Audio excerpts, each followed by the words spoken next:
Halo, Assalamualaikum warahmatullahi wabarakatuh. Teman-teman sekalian, kita ketemu lagi di channelnya Gilu Samudra.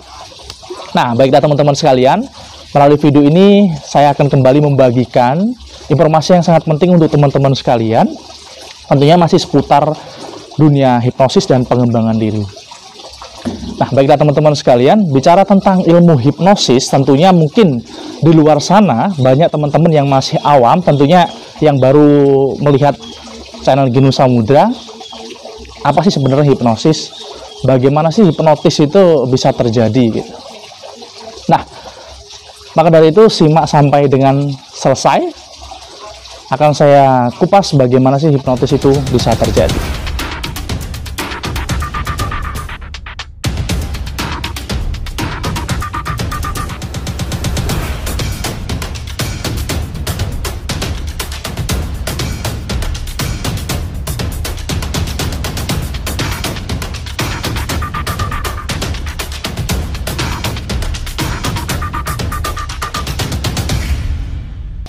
Nah, langsung saja teman-teman sekalian, hipnotis atau hipnosis itu bisa terjadi jika melewati 5 tahapan atau 5 proses. Nah, 5 tahapan tersebut akan saya bagikan atau saya jelaskan secara garis besarnya. Proses yang pertama atau tahapan yang pertama kita sebut dengan prainduksi atau preinduksi. Preinduksi atau prainduksi itu adalah proses menjalin hubungan dekat kepada seseorang yang akan kita hipnosis atau proses berkomunikasi kepada seseorang yang akan kita hipnosis. Jadi ibarat kita mau masuk ke sebuah rumah, itu kita harus salam dulu, assalamualaikum misalnya, baru kita bisa dipersilahkan masuk ke dalam rumah. Nah, ini biasanya disebut juga proses membangun jembatan antara si klien dan seseorang yang akan menghipnotis. Jadi agar kita terjalin satu frekuensi atau satu pemahaman, kemudian proses hipnosis bisa berjalan dengan baik. Di dalam prainduksi ini ada yang namanya tes sugestibilitas. Apa sih tes sugestibilitas? Tentunya yang sudah sering menonton channelnya Gilu Samudra sudah tahu, karena sudah sering saya bahas dan sering saya praktekkan. Tes sugestibilitas diantaranya ada tes sugestibilitas jari lengket, ada yang tangan kaku, ada hand locking. Nah, banyak sekali tekniknya teman-teman, karena sebetulnya kita sepakati bahwasanya ilmu hipnosis adalah metodenya, dan di dalam metode itu banyak teknik-tekniknya yang bisa teman-teman sekalian kembangkan, temukan, dan kemudian praktekkan. Nah, di dalam tes sugestibilitas ini kita bisa menentukan seseorang itu apakah tipikal orang yang mudah dihipnotis, tipikal orang yang medium atau sedang, atau bahkan sulit dihipnosis. Tapi kita ketahui semua orang normal itu bisa kita hipnosis. Namun melalui tes sugestibilitas kita bisa mengelompokkan seseorang itu atau subjek itu tergolong orang yang mudah, sedang, atau sulit dihipnosis. Ya, seperti itu teman-teman. Nah, kita masuk ke tahapan yang nomor 2. Tahapan nomor 2, setelah tahapan yang pertama tadi prainduksi, kita masuk tahapan kedua, induksi. Nah, induksi adalah proses membawanya subjek atau si klien dari kondisi sadar menuju pikiran bawah sadar atau menuju kondisi bawah sadar. Nah, tekniknya banyak sekali teman-teman. Ada yang sering kita gunakan dengan teknik shock induksi, teknik mengejutkan, ada yang dengan teknik titik fokus, ada yang dengan lambaian tangan, ada yang dengan relaksasi progresif, dan lain sebagainya.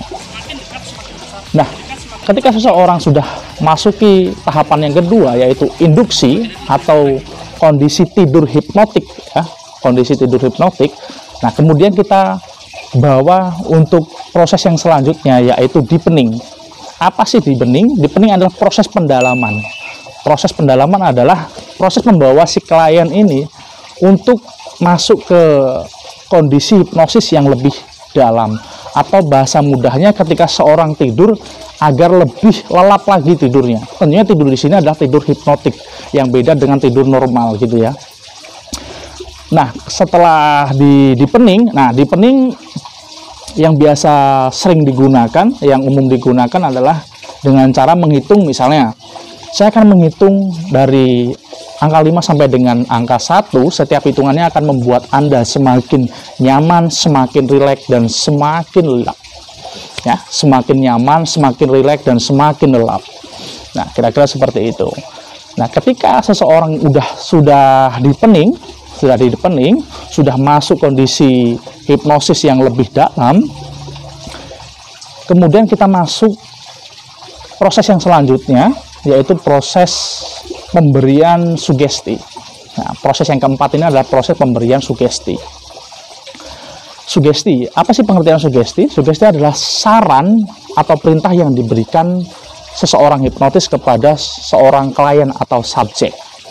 Nah, ketika seseorang sudah masuk dalam kondisi hipnosis, kemudian kita baru bisa memberikan sugesti. Nah, tentunya sugesti-sugesti yang positif atau sugesti-sugesti yang memberdayakan jika itu digunakan untuk terapi atau hipnoterapi ya. Nah, biasanya kalau untuk stake hipnosis biasanya bisa kita gunakan, hitungan ketiga, jika Anda melihat orang yang saya tunjuk dalam mata dan pikiran Anda itulah artis yang Anda kagumi, misalnya bisa melihat Raffi Ahmad, Ayu Ting Ting, dan lain sebagainya. Nah, dan hitungan ketiga, ketika dia membuka mata, beneran bisa melihat seolah-olah apa yang dia lihat itu adalah artis yang dia kagumi gitu. Misalnya dalam dunia hipnosis itu dikembangkan oleh teman kita Bung Ferdian ya, yang main di Trans 7 di OVJ ya, Opera Van Java. Nah, kita lanjut lagi proses selanjutnya. Ketika seseorang sudah melewati proses yang pertama prainduksi, yang kedua induksi, yang ketiga dipening, yang keempat pemberian sugesti. Nah, kemudian ada proses yang kelima adalah terminasi. Terminasi adalah proses mengakhiri sesi atau mengembalikan si subjek atau klien ini untuk kondisi semula, kondisi kesadaran semula. Nah, biasanya seperti ini.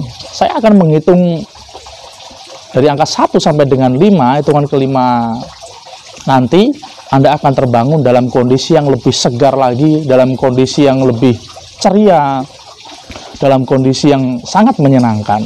Nah, intinya diberikan sugesti-sugesti yang memberdayakan. Nah, Anda mulai berhitung 1, 2, 3, 4, 5. Anda silakan buka mata dalam kondisi yang segar bugar, ceria, dan penuh semangat. Nah, seperti itu kira-kira. Jadi itulah tadi 5 tahapan ketika kita akan melakukan hipnosis. Dan teman-teman sekalian perlu digarisbawahi, di proses induksi tadi saya katakan, proses induksi adalah proses menidurkan si subjek. Tentunya tidur hipnotik di sini beda teman-teman dengan tidur orang normal, karena tidur hipnotik itu masih bisa mendengar suara-suara di sekitar, bisa menerima sugesti dengan baik. Tentunya beda sekali dengan tidurnya orang normal, karena tidurnya orang normal itu seperti orang bilang itu adalah kondisi tidak sadar ya, kita nyebutnya kondisi tidak sadar. Kalau misalnya kita di kondisi hipnosis itu adalah kondisi bawah sadar, kalau misalnya tidur normal itu adalah kondisi tidak sadar, kita nyebutnya seperti itu. Jadi kalau kita tidur normal itu tidak bisa diajak komunikasi. Ini berkaitan dengan gelombang otak manusia. Nah, gelombang tidur dan gelombang hipnotik itu ternyata beda ya teman-teman. Nanti di video selanjutnya kita bahas kembali tentang gelombang otak. Misalnya tidur hipnotik itu di gelombang otak yang mana, tidur normal itu di gelombang otak yang mana. Nanti selanjutnya kita bahas ya di channelnya Ginu Samudra. Semoga masih memberikan manfaat ya teman-teman sekalian. Oke, mungkin cukup itu saja di video kali ini. Semoga dapat memberikan pengetahuan yang baru untuk teman-teman sekalian, terutama teman-teman sekalian yang baru menyimak channelnya Ginu Samudra ya.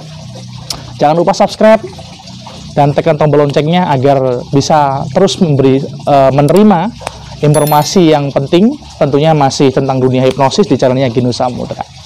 Bersama saya Ginu Samudra. Wassalamualaikum warahmatullahi wabarakatuh. Sampai jumpa.